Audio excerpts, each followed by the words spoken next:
Hey, my name is Chad Tyner. I'm Vice President of Habitat for Humanity of Pulaski County, Kentucky. And last year we sat down with one of our Habitat homeowners just before we were about to dedicate the home.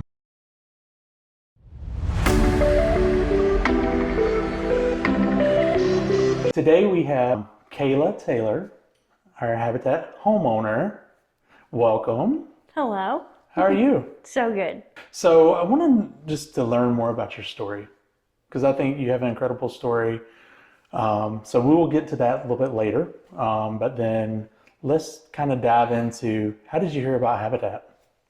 I had my aunt actually told me about Habitat for Humanity. While I was looking for a home for me and my son, she suggested it.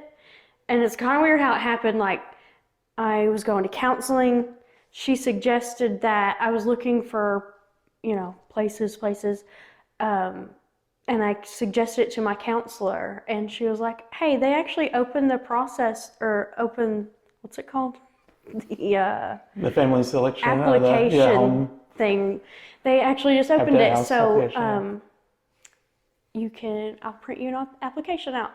So she printed it out, I filled it out and turned it, counseling was Monday, and the application started on Wednesday. So I filled it out, turned it in, and it worked out. Wow.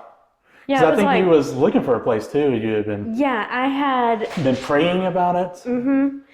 I mean, I did interviews. I met people. I went to houses. I filled out applications, and nothing worked out until the Habitat thing worked out. And it was a long process. I filled out my application, and I still didn't know if it would be me.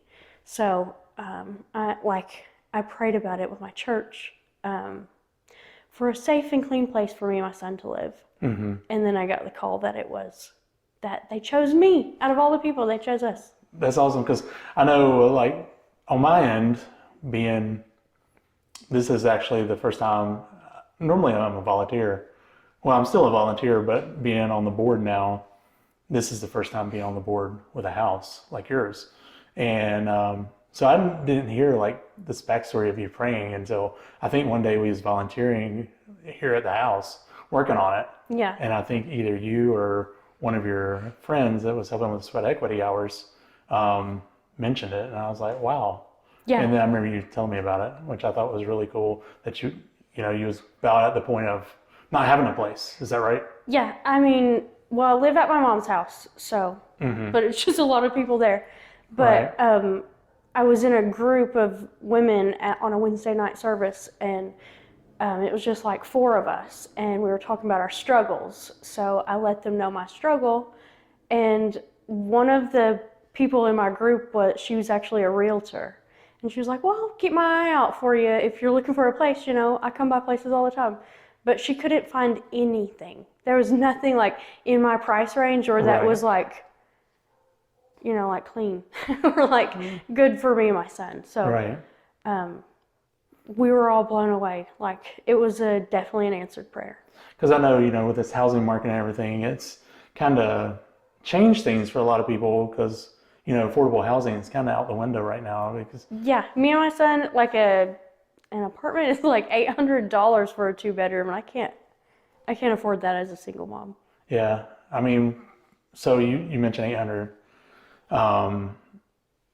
Without being, I guess, too personal, but what percentage would you say would that be of your actual income if you had to pay $800 payment?